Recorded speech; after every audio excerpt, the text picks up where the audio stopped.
Literally after 10 years, I'm coming up on my 10-year business anniversary. And you know what I'm going to do that's so different than anything I've ever done before?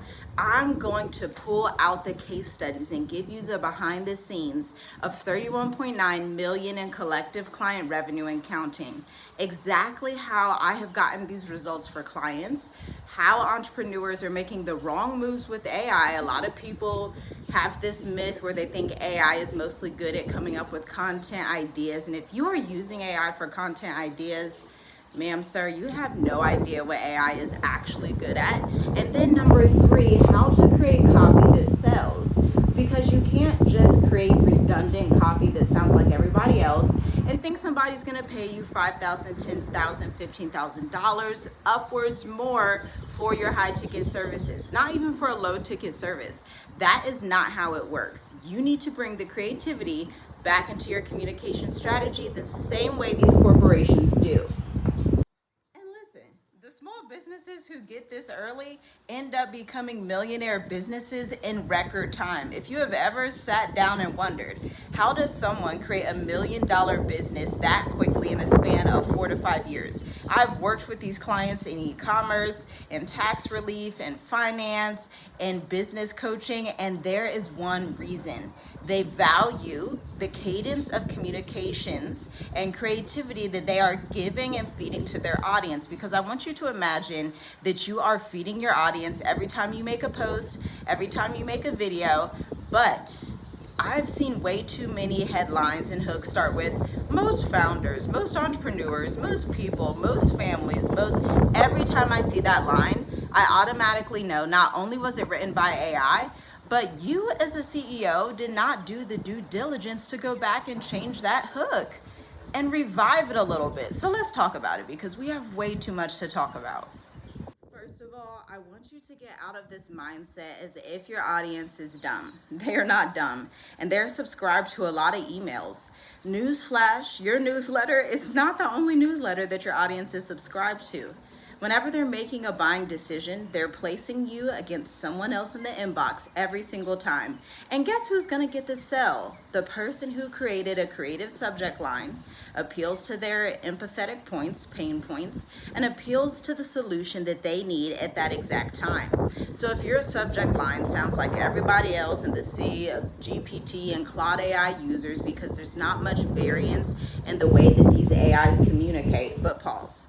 You may say, Tiffany, how do you know all this about AI? I forgot to tell you that I have been doing some behind the scenes work in tech contracts and AI as a leader in marketing and sales.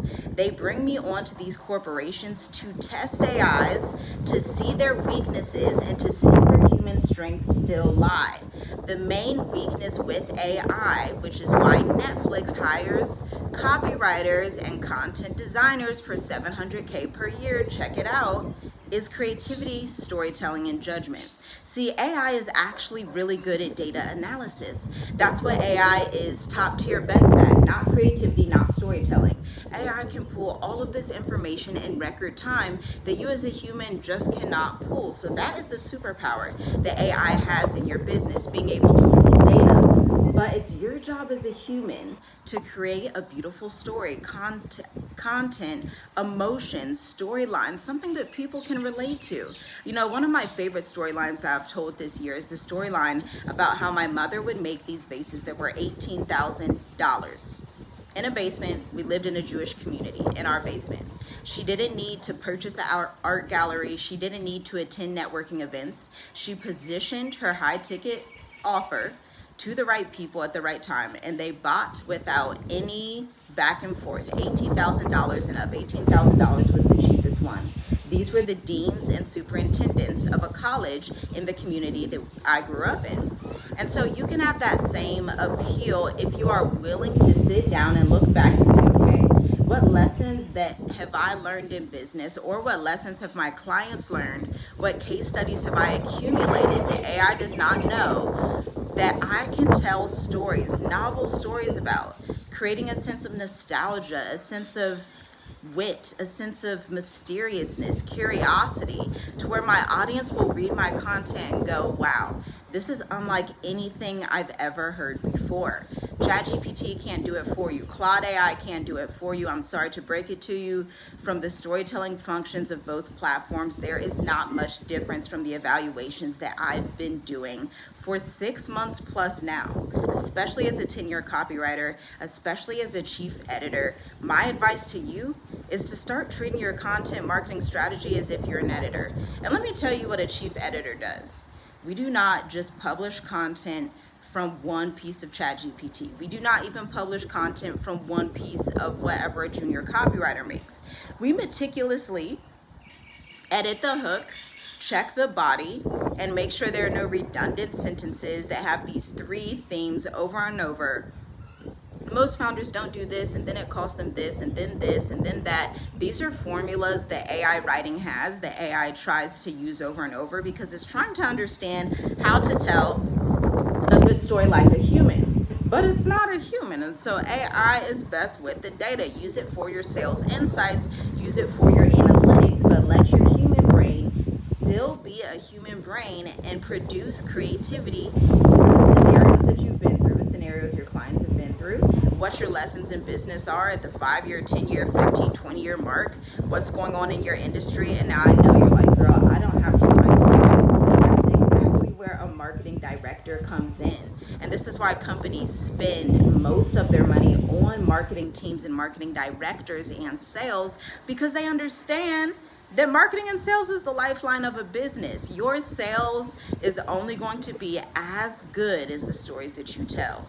If you are telling stories that sound too generic, if you're not really reaching deep into somebody's emotions, then they're gonna go with the competition. And they're not gonna warn you about it, it's just gonna happen.